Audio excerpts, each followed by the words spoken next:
untuk kabur aja dulu ini Pak, ya sebenarnya agak bikin kisruh nih Pak ya. Ini banyak gejala macam-macam. Ada teman saya juga, dia Gen Z Pak. Terus tetangganya sendiri sudah mulai ada yang nipu-nipu Pak sana sini. Ke Singapura kita dengan bayar 5 juta dapat kerja, kan nggak masuk akal. Tapi itu mereka percaya Pak, dan bahkan mereka tertipu, uangnya hilang gitu ya. Ya mending kalau uangnya hilang Pak. Tapi kalau yang kedua itu udah sampai berangkat di sana, dipekerjakan di tempat yang salah.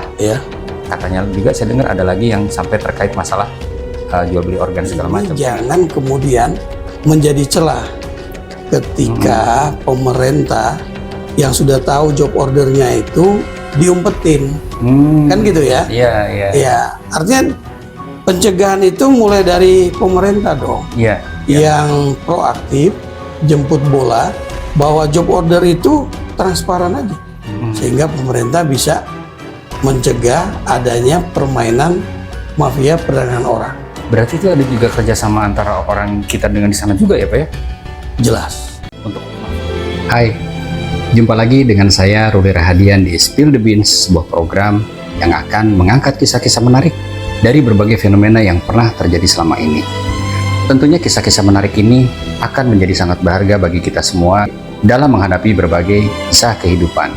Mari kita spill apa yang terjadi di balik ini dengan menelusuri fakta, mengungkap rahasia, dan mengangkat kebenaran melalui Spill the Beans.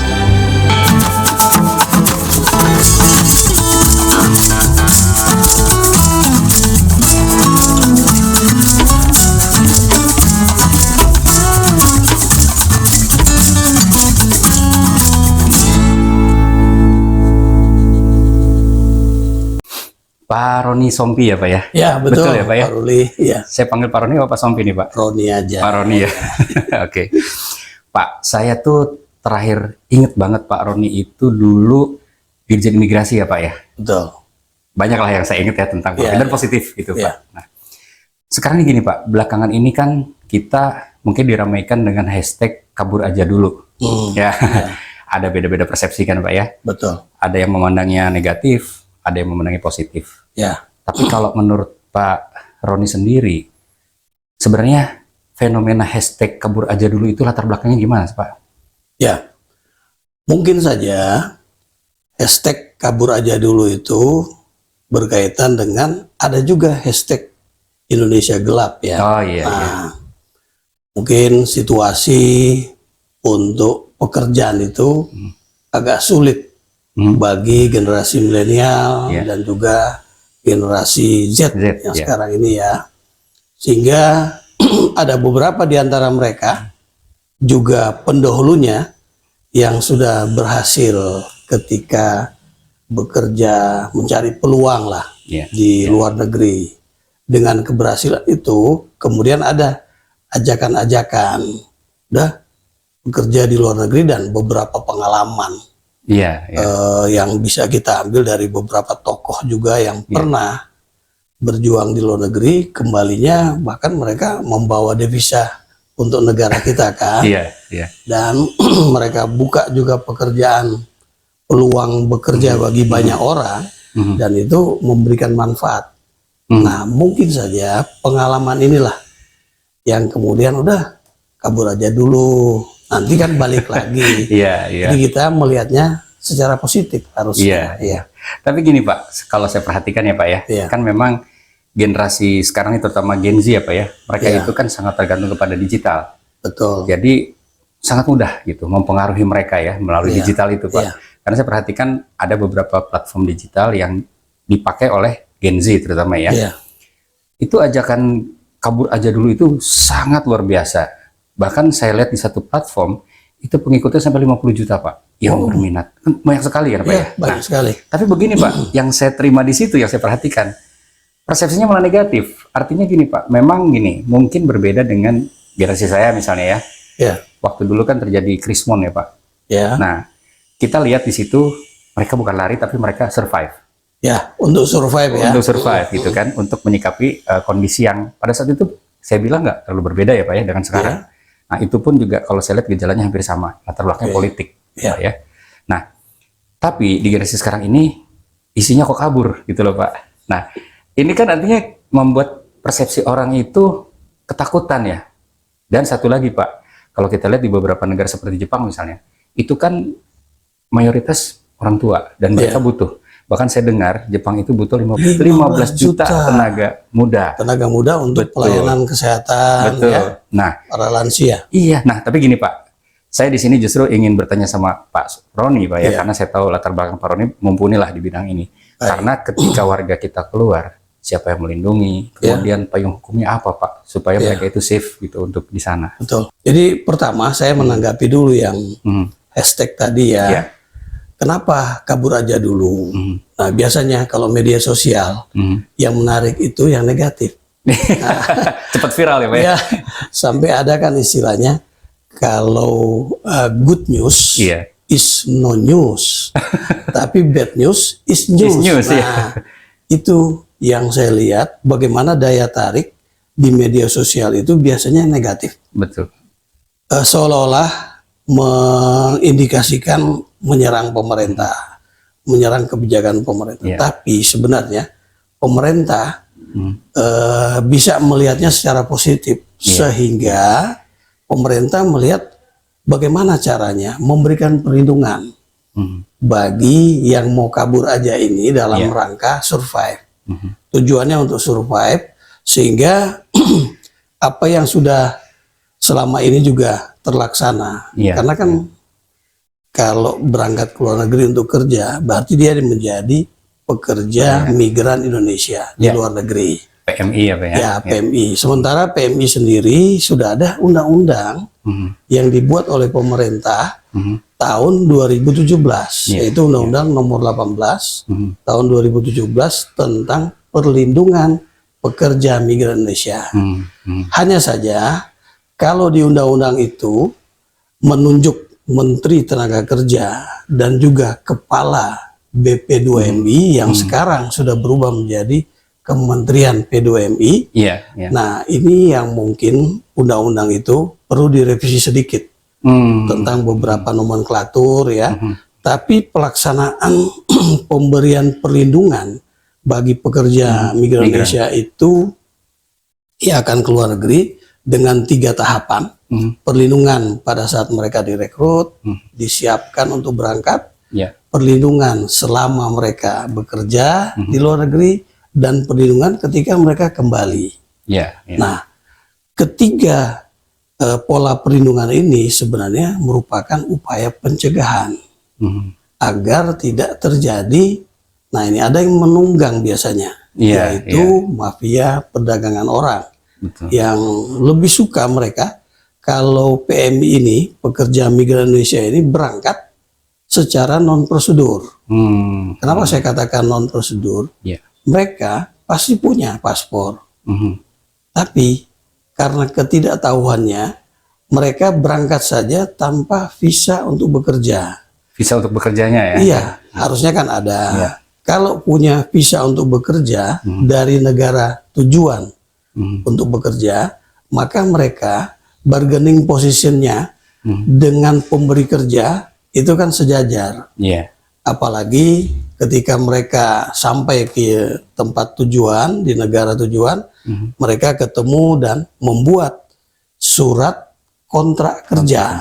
Karena kontrak kerja ini kan dasar. Nah, biasanya kalau sudah sesuai prosedur, punya paspor, punya visa untuk bekerja, dan membuat surat kontrak kerja dengan majikan atau perusahaan yang memberikan pekerjaan kepada PMI, maka kalau ada persoalan, biasanya kan menjadi pekerjaan rumah bagi Kementerian Luar Negeri melalui perwakilan kita, yaitu Kedutaan Besar. Nah, kalau ada persoalan hukum, atas hukum di Kedutaan Besar, atas tenaga kerja, atau atas imigrasi kita posisinya kalau sudah lengkap atau sesuai prosedur, ini posisi bargaining posisinya itu enak ketika memberikan pembelaan, memberikan perlindungan. Nah, yang jadi persoalan ini banyak anak-anak muda, terutama generasi Z dan juga generasi milenial yang akhirnya jadi korban karena ketidaktahuan mereka.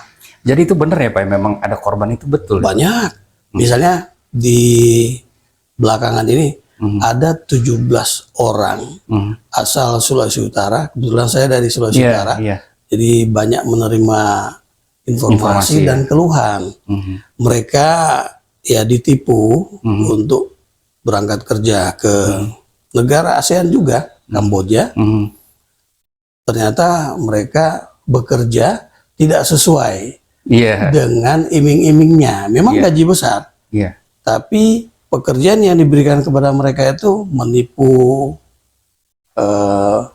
keluarga sendiri, kawan sendiri di Indonesia.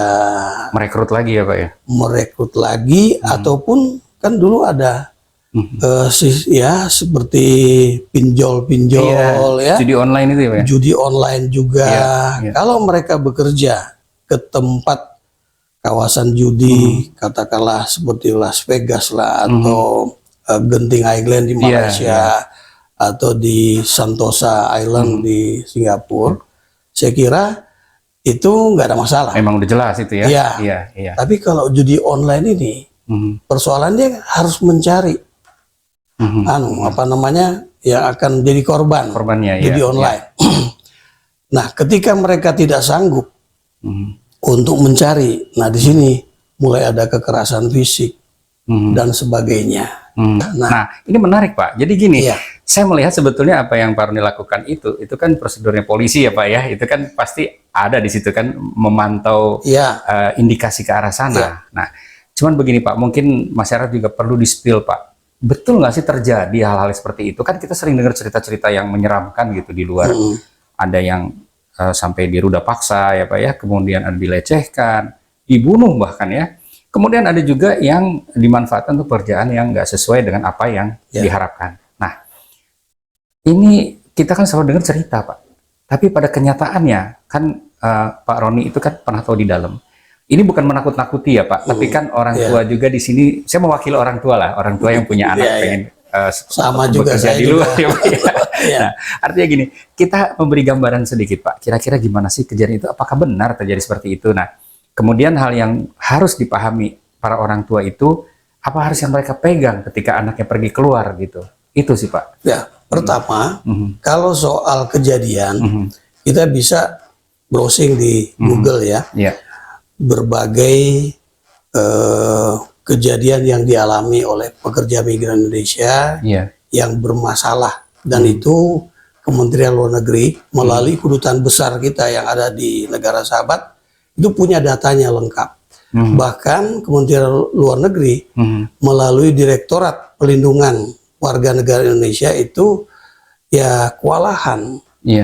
Karena ketika bermasalah akan dikembalikan ke Indonesia, itu kan membutuhkan biaya, biaya yang banyak. Oleh karena itu, sedapat mungkin bahwa kepergian para pekerja migran Indonesia ke luar negeri itu betul-betul ya dilakukan upaya perlindungannya, penyiapannya dengan baik.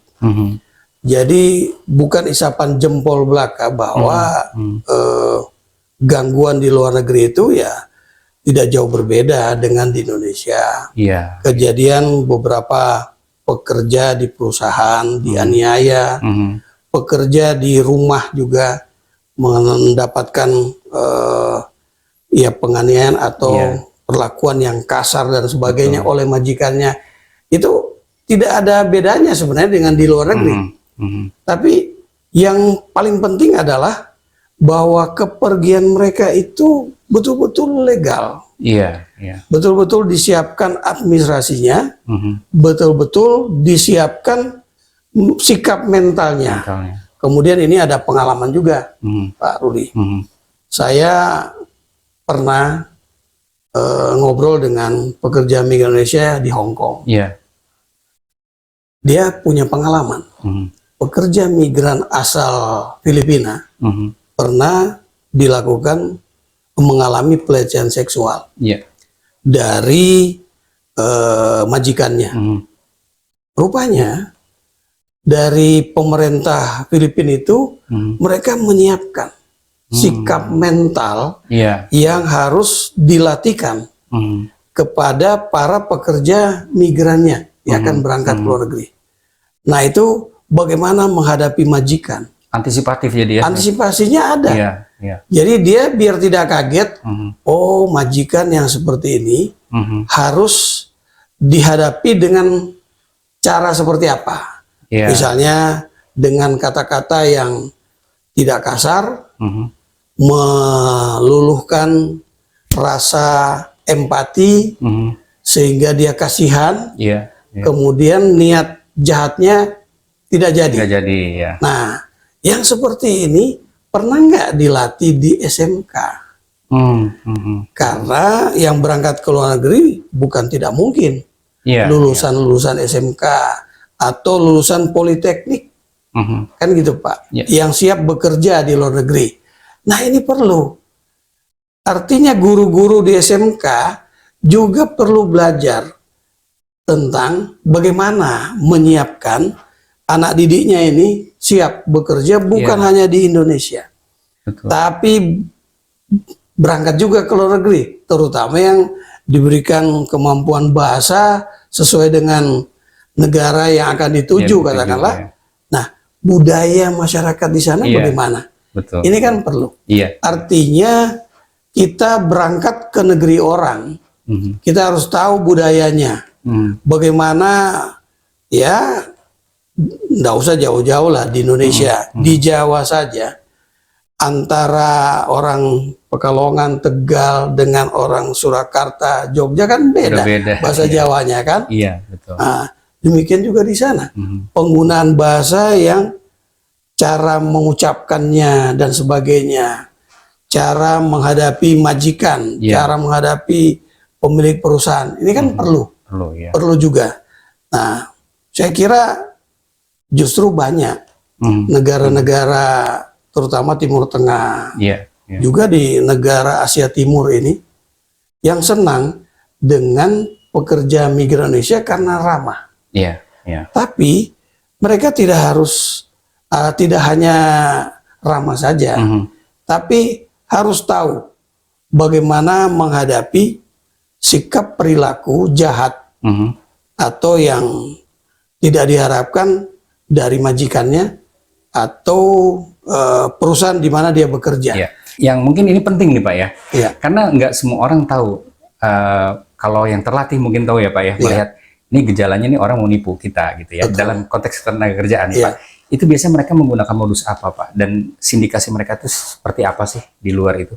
Ya, pertama begini, ketika rekrutmen itu tidak melalui perusahaan-perusahaan yang mendapatkan izin Iya.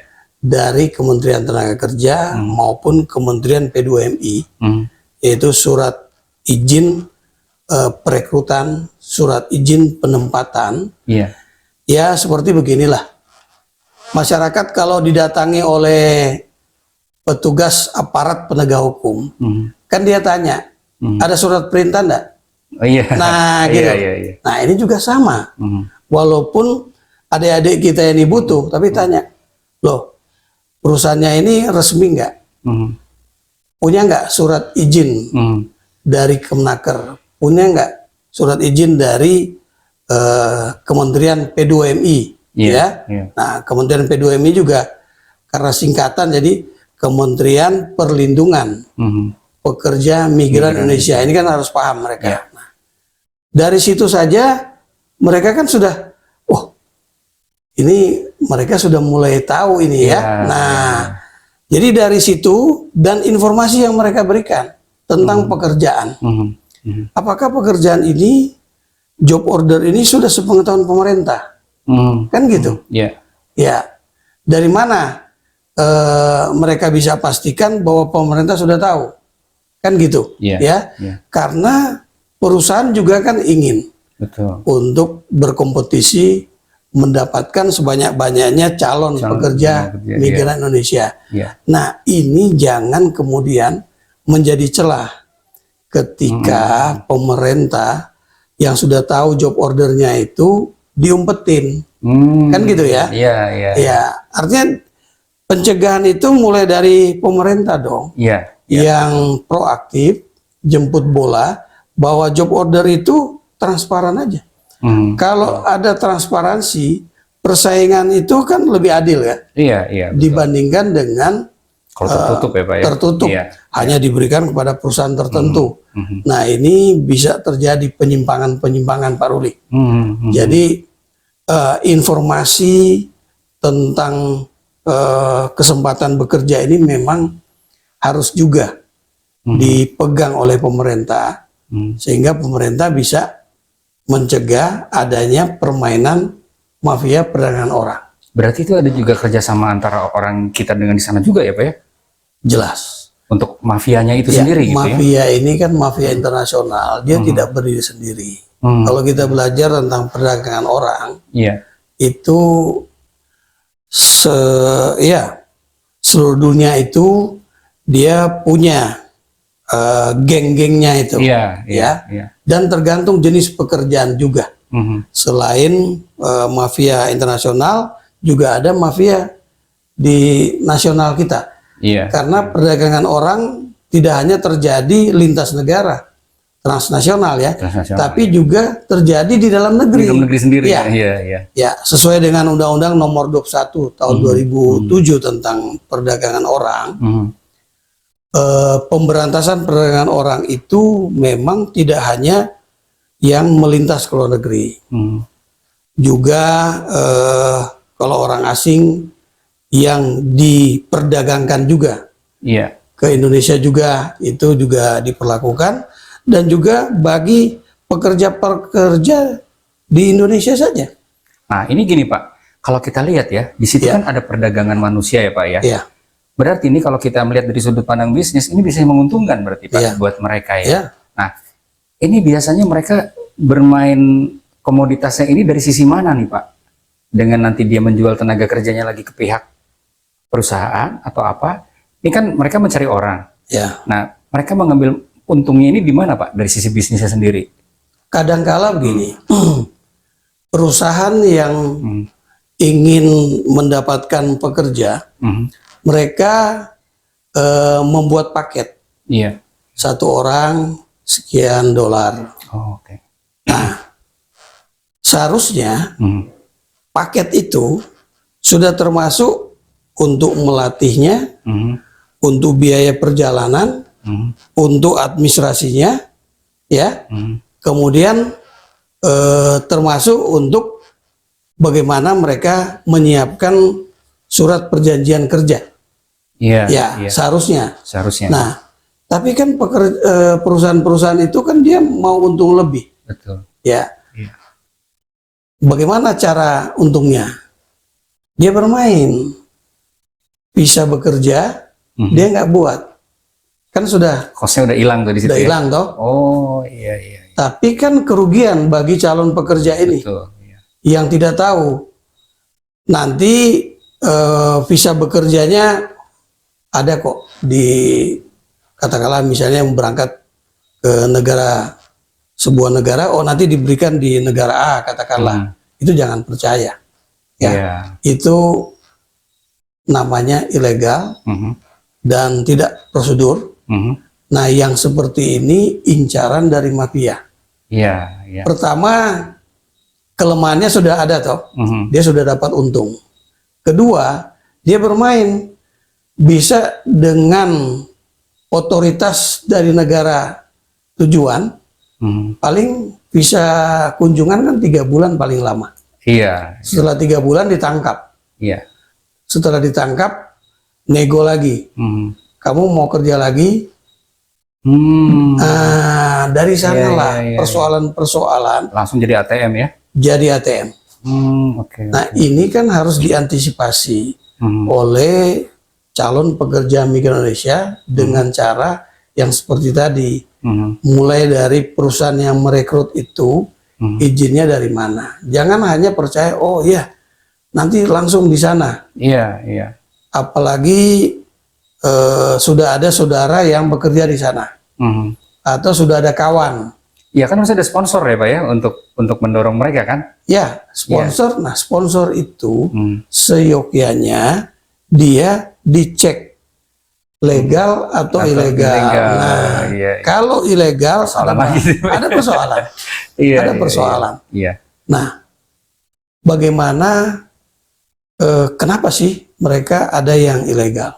Mungkin saja di dalam pemberian izin itu ada persoalan.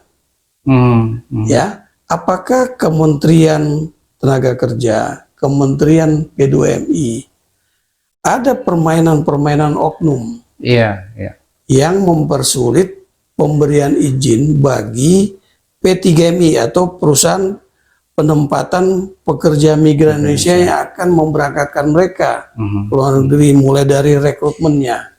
Kalau ini ada pembebanan dan permainan oknum, nah ini yang harus diluruskan.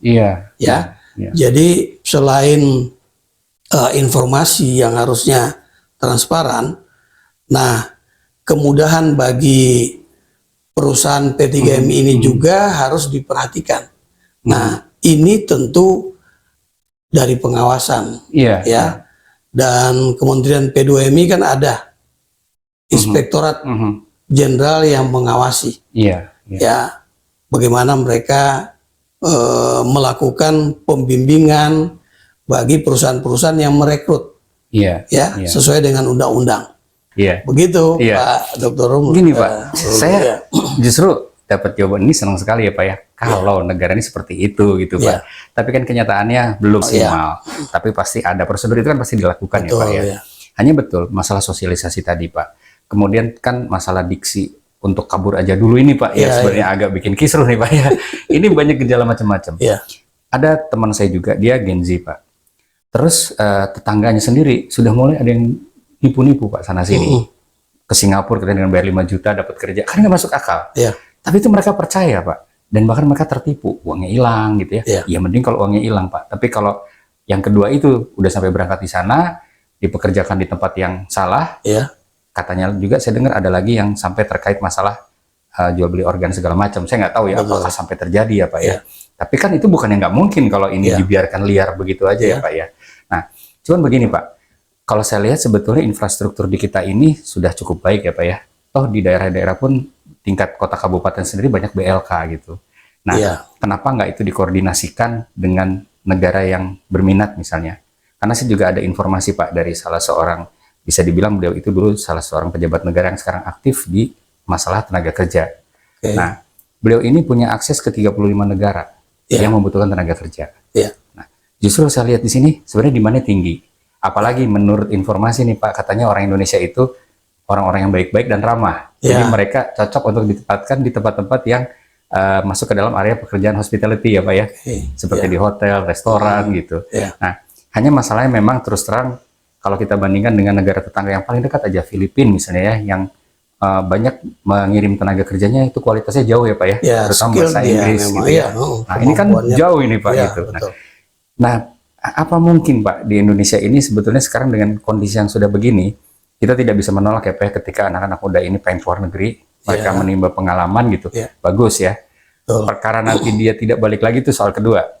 Tapi kan kalau mereka punya keyakinan, kalau mereka sudah diatur dengan baik di sini, kemudian mereka dijamin di sana, saya pikir mereka juga akan balik lagi ya Pak ya, karena yakin terhadap negaranya. Nah, ini yang saya tanyakan, kalau Pak Roni kan kualifikasinya sudah di sana lah sejak menjadi Dirjen Imigrasi, saya rasa sudah banyak kasus ya Pak ya, dan sangat mengenal gitu ya karakteristik pekerja Indonesia. Kira-kira ini sekarang mungkin nggak Pak kalau ini dikelola kembali oleh negara dengan rapi gitu ya Pak ya? Artinya tadi dibilang hashtag kabur aja dulu, ya nggak apa-apa kabur aja dulu gitu, nantinya kesini lagi. Tapi dilengkapi dengan yang tadi Pak gitu, apa namanya, kemampuan administrasi yang baik, dan juga kemampuannya, skill gitu ya Pak ya. Jadi nggak malu-maluin. Terus yang kedua juga nggak direndahkan ya Pak ya. Mungkin di sana juga ada pelecehan segala macam. Ya mungkin karena orang kitanya mudah gitu ya Pak ya, diperlakukan seperti itu. Ini menurut saya loh Pak, orang awam. Tapi kalau menurut Bapak sendiri dengan pengalaman di bidang imigrasi tadi, itu laporan-laporan yang seperti itu banyak nggak Pak? Artinya yang mereka betul-betul tidak punya kapasitas, tidak capable, artinya dilecehkan oleh para yang memberikan pekerjaan gitu. Itu banyak terjadi nggak Pak? Ya, jadi kebetulan kan saya punya basic juga kepolisian. Sebelum menjadi Dirjen Imigrasi, laporan-laporan tentang pekerja migran Indonesia yang bekerja di luar negeri, di beberapa negara tertentu, memang sering terjadi persoalan-persoalan yang ya penganiayaan, pelecehan, apa saja. Dan ini sangat berkaitan dengan kemampuan mereka. Jadi ketika mereka kaget, misalnya bekerja di rumah, itu sering terjadi kan di rumah. Misalnya begini, dengan kemajuan teknologi, banyak pekerja migran Indonesia kita yang ingin keluar negeri, tapi menggunakan setrika saja. Sekarang kan setrikanya bukan seperti dulu pakai arang ya. Ada setrika uap dan sebagainya. Nah ini untuk baju-baju dengan jenis kain tertentu, sutra dan sebagainya. Ini kan perlu penanganan yang khusus. Nah, balai latihan kerja yang disiapkan oleh Pemda, baik provinsi, kabupaten, dan kota, ini perlu mengarahkan ke sana. Jadi pertanyaan Dr. Ruli tadi sangat tepat. Bagaimana penyiapan? Kita punya sekolah menengah khusus SMK itu yang bidangnya kan juga tertentu, yang bagian nurse sendiri, bidang yang berkaitan dengan kemampuan untuk pelayanan di rumah tangga dan sebagainya. Nah ini yang perlu diperkuat. Provinsi Jawa Tengah ketika dipimpin oleh Pak Ganjar sempat beberapa pengiriman SMK ke luar negeri, terutama ke Jepang, ke Korea, itu sangat baik.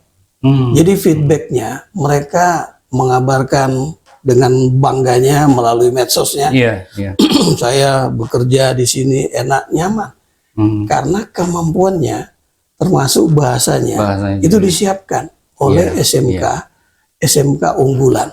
Nah, sekarang ini kan Bapak Presiden kita, ya Pak Prabowo Subianto juga berkeinginan membangun sumber daya manusia, terutama generasi Z ini ya tidak haruslah semua sekolah SMA. Kalau sekolah SMA dia tidak lanjut ke perguruan tinggi kan rugi. Sayang juga Jadi mungkin yang ingin langsung bekerja, yang ingin mengikuti hashtag kabur aja dulu ini ya, kita kalau saya sih lihatnya secara positif ya, karena ajakan yang baik untuk ya berjuang lah. Nah, bagaimana kita arahkan mereka yang ingin langsung bekerja itu masuk saja SMK. Ketika dia sudah punya biaya untuk sekolah lagi, ada politeknik untuk memperkuat kesarjanaannya dia, bisa D3, bisa D4. Artinya pemerintah pusat, pemerintah daerah, seluruh stakeholder yang ada, mari kita dukung dengan cara kerjasama. Nggak bisa saja, nggak bisa kita membuat celah sekecil apapun. Karena orang yang ingin juga mendapatkan manfaat itu kan banyak baik secara legal maupun ilegal. Nah ilegal ini kan yang bahaya. Sehingga kalau ini mau dilakukan dengan baik, misalnya berkaitan dengan penyiapan administrasi, tentu kan bersentuhan dengan tempat di mana saya pernah bekerja, di Direktorat Jenderal Imigrasi. Direktur Jenderal Imigrasi sekarang sudah punya mungkin sudah sampai 140-an kantor imigrasi se-Indonesia. Kalau kita ikut pola penyiapan calon jamaah haji, itu kan kuota jamaah haji itu kan sudah jelas dari Kementerian Agama melalui Direktorat Jenderal PHU, pengelolaan haji dan umroh. Udah tahu sampai Kalimantan sekian kuotanya, Jawa sekian dan sebagainya. Nah, kenapa tidak dibuat seperti itu? Ada kerjasama antara Kementerian P2MI dan Kementerian Imigrasi Pemasyarakatan yang membawahi Direktorat Jenderal Imigrasi, juga Komdigi, ya, juga Kemlu, ya, Kemnaker. Untuk apa? Untuk menyiapkan. Bagaimana menyiapkan TNI ini, dia siap. Oh, udah jelas. Daftar namanya untuk 100 orang katakanlah berangkat ke Jepang. Calon nurse yang melayani lansia di sana, ya kan? Bahasanya dia sudah siap, sudah dilatih di BLK. Imigrasi bisa reach out, Pak, untuk melayani paspor. Nggak perlu mereka datang ke imigrasi. Bisa reach out. Itu yang sering dilayani untuk calon jamaah haji. Ini tinggal di switch aja untuk tenaga kerja ya, Pak ya? Iya, begitu. Sistemnya tetap menggunakan sistem itu ya. Nah, paspor sudah dapat. Berarti tinggal bagaimana mengajukan visa untuk bekerja. Karena job ordernya sudah ada, berarti visa untuk bekerjanya akan diberikan oleh Dubes. Dubes Jepang katakanlah di Jakarta. Setelah sudah siap semua, berangkat. Nah, ketika berangkat, calon jamaah haji itu berapa kali dilepas pernah oleh Ketua DPR RI, oleh Wakil Presiden, bahkan mungkin pernah oleh Presiden. Kenapa tidak kita melepas calon pekerja migran Indonesia itu yang sudah siap dengan kebanggaan? Wah, itu ini para pahlawan devisa negara kita, kita lepas berangkat ke Jepang, berangkat ke mana? Negara mana saja. Juga ya, ada kebanggaan. Dan ketika mereka kembali pun bisa juga kan? Seperti perlakuan penerimaan jamaah haji yang kembali dari Tanah Suci. Mereka kita banggakan menghasilkan devisa negara yang luar biasa. Nah, jadi saya kira kalau memang ada kepedulian bersama, ada kerjasama lintas kementerian dan lembaga pemerintah yang terkait, bahkan seluruh stakeholder, bukan tidak mungkin. Hashtag kabur aja dulu itu hanya ajakan ya yang memacu kepedulian pemerintah tentunya. Gitu, Pak Dr. Ruli. Sekarang gini Pak, orang yang ingin bekerja di luar kan pastinya ingin mendapat informasi yang benar, ya Pak ya. Karena banyak sekali nih agen-agen yang menawarkan. Ya kita nggak tahu di rimba yang begitu lebat ini sekarang ya Pak ya, karena hashtag itu. Ini yang berkembang nih Pak. Nah, bagaimana caranya mereka ini mendapatkan informasi yang benar?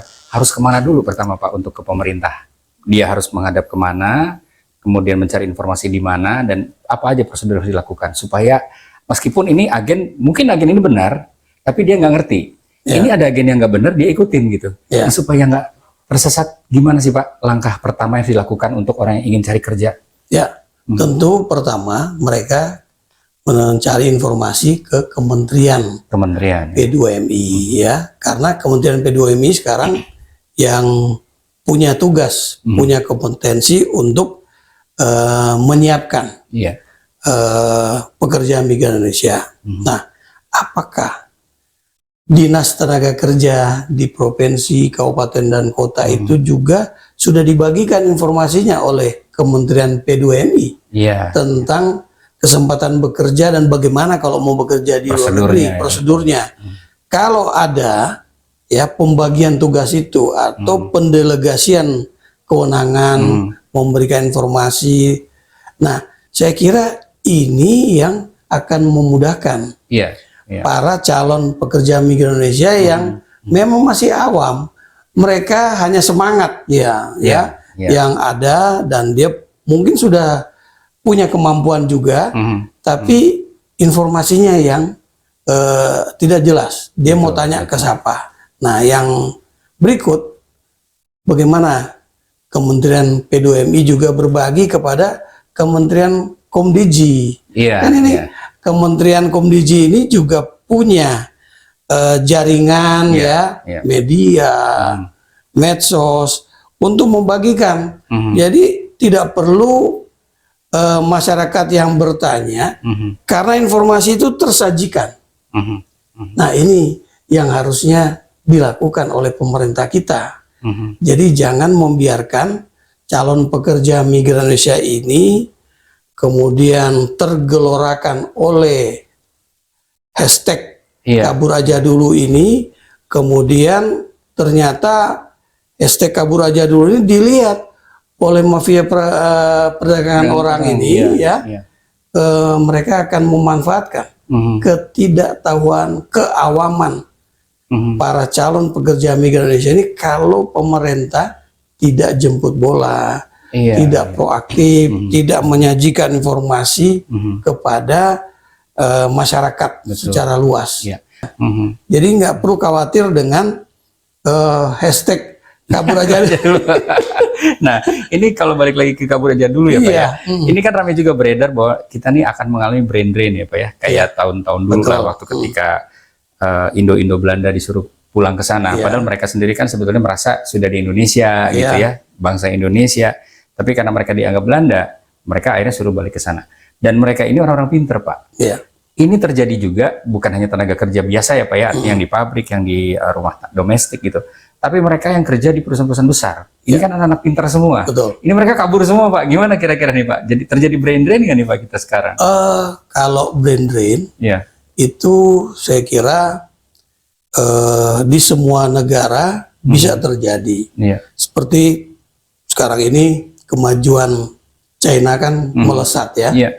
Beberapa ahli yang sudah lama di Amerika, mereka pindah ke China. Artinya itu memang diupayakan oleh pemerintah agar mereka bisa bekerja di Indonesia. Nah, brain drain ini tentu harus diantisipasi oleh pemerintah.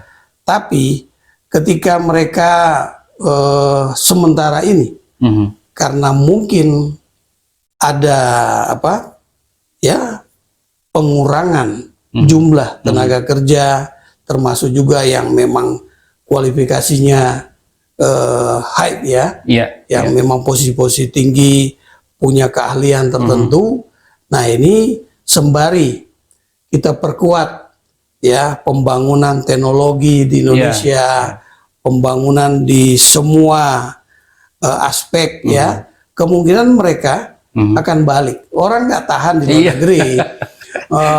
Pada umumnya kalau saya beberapa kali ke luar negeri ketemu sama beberapa keluarga, kita paling tidak kita melancong lah setahun sekali Nah, karena mereka juga punya mungkin warisan tanah di Indonesia yang harus mereka kelola berlanjut. Artinya brain drain itu memang secara global itu terjadi Pak. Kita tidak perlu khawatir bahwa itu juga ada pasang surutnya. Nah, dengan keinginan pemerintah untuk meningkatkan ekonomi di Indonesia bukan tidak mungkin. Pengalaman negara China itu akan juga dialami oleh Indonesia ketika posisi nanti ya, Pak, ya? Ketika posisi ekonominya sudah makin stabil, begitu. Oke Pak. Sekarang ini terakhir nih Pak ya, untuk closing statement ya Pak ya. Bagaimana pandangan Pak Roni sendiri tentang kondisi kita sekarang dan harapan nanti untuk baik pemerintah maupun generasi muda kita yang ingin bekerja di luar? Jadi saya tentu dengan pengalaman membantu memberikan perlindungan kepada para calon pekerja migran Indonesia yang akan berangkat ke luar negeri, terutama di tahun 2017 sampai 2019 pada saat saya menjadi Dirjen Imigrasi. Saya kira pertama tentu kementerian terkait, seluruh kementerian terkait yang bisa memberikan perlindungan sesuai dengan Undang-Undang Nomor 18 Tahun 2017 tentang pelindungan PMI ini harus bekerja. Ada dua peraturan pemerintah, yaitu Peraturan Pemerintah Nomor 10 Tahun 2020 dan Peraturan Pemerintah Nomor 59 Tahun 2021 yang perlu direvisi sehingga sesuai dengan situasi dan kondisi sekarang ini, di mana BP2MI yang ditunjuk oleh Undang-Undang Nomor 18 Tahun 2017 itu menunjuk BP2MI sekarang sudah menjadi Kementerian P2MI, tentu harus disesuaikan.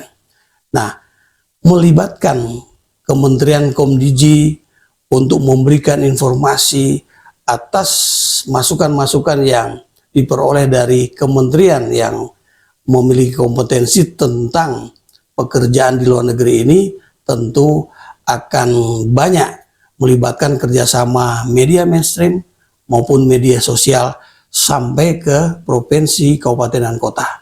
Nah, para generasi muda, generasi milenial, generasi Z, jangan sampai memberikan kesempatan kepada para mafia perdagangan orang yang ingin menunggangi keinginan kawan-kawan untuk bekerja di luar negeri tapi tidak siap secara administrasi, baik paspor, visa bekerja, maupun nantinya ketika tiba di negara tujuan harus memiliki kontrak kerja dengan perusahaan atau majikan yang memberikan pekerjaan, sehingga kekhawatiran untuk bekerja di luar negeri akan diganggu dengan persoalan-persoalan hukum akan bisa diatasi.